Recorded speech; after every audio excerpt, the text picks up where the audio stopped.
Hey, what's up, everybody? Chris here, and this is going to be a very unscripted, probably kind of rambly discussion. I don't want it to go on too long, but I wanted to take a minute to address some stuff going on with Xbox right now. So, if you've been keeping up with video game news, you've probably seen some of the rumors and reports that have come out from very credible outlets kind of suggesting that even after all this Activision Blizzard acquisition stuff and everything that seemed to suggest that Xbox was really focused on getting exclusive games, getting first party games that you would have to have an Xbox or Game Pass, and I'll talk about that in a second, to have access to, that they are now thinking about branching out. And it's really interesting. And as somebody who's been there from the beginning with Xbox, I had the original Xbox. I remember buying that with some money when I was in college.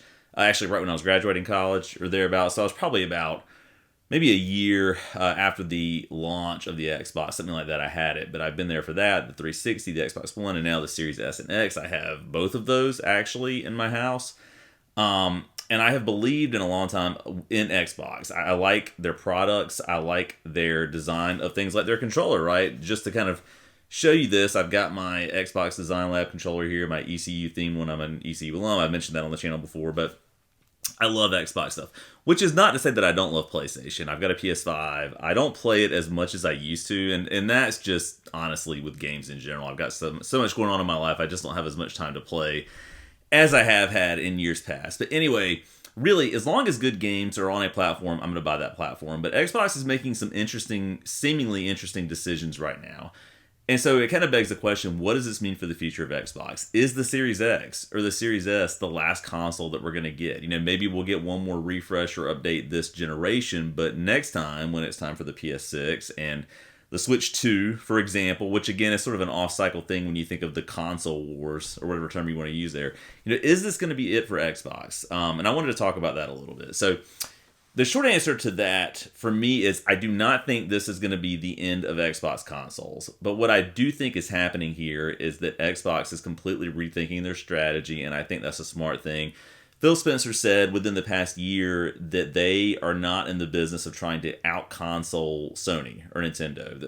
That's not their goal. That's not what they want to try and do. That's not what they want to accomplish, right?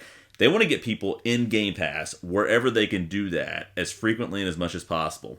And so these reports have suggested that Indiana Jones and the Great Circle, the new huge Bethesda game that's on the way, one of the games I'm most excited about, when I think about big titles of games that I really get amped up for and am ready for, Zelda, a new 3D Mario, this Indiana Jones game is going to be one that I, day one, am playing it and cannot wait to dig into it, as is going to be the case for a lot of people.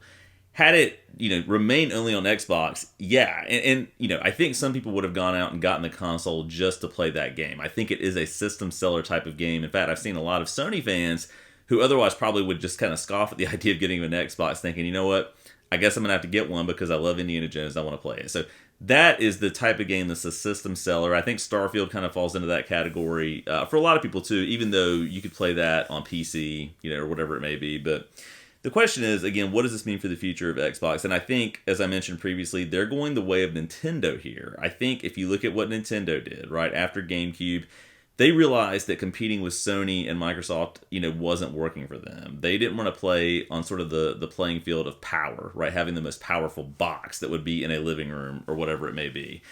And I think that Microsoft is realizing and kind of doubling down on what Phil Spencer had already said in sort of chasing this idea of, can we get Game Pass on PlayStation? Can we get it on the next Nintendo product? Can we get it, just built into new TVs that are manufactured and people can cloud stream everything? Can we reduce latency? What can we do to make this work extraordinarily well everywhere?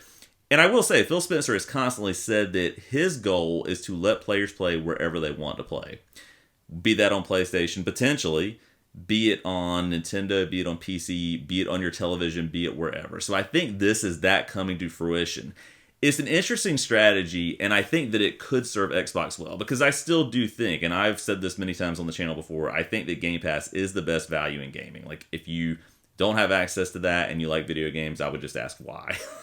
Is it just Xbox hatred? You don't like Xbox, and because of that, you don't want to have Game Pass? But to me, it's totally worth what it costs to have Game Pass. I use it all the time. I love it. I think it's an amazing thing. So the question then becomes, what is this going to look like in the future for Microsoft and for Xbox fans? I do not think that they're actually going to stop making consoles. I could see very clearly the argument for that, that really is kind of a lose-lose thing for them to have hardware. It would be much more profitable, and really this all comes down to the money, for them to just have Game Pass everywhere, including on your phone, right, and making that work well.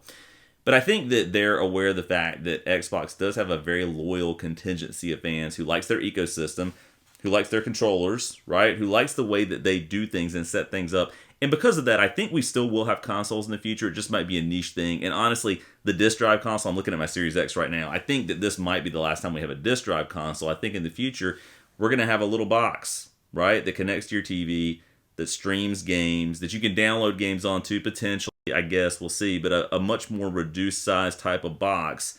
Maybe something like the Series S, maybe a little bit smaller than that, so that people who want the Xbox ecosystem can have that. They can have their controller. They can enjoy that. If they want to play Halo on their Xbox, because that's what they are used to, instead of on their PlayStation 5 or PlayStation 6 using a DualSense or a DualSense 2 or whatever will be the case at that point, you'll have that option. So no, I don't think the actual hardware is going away yet.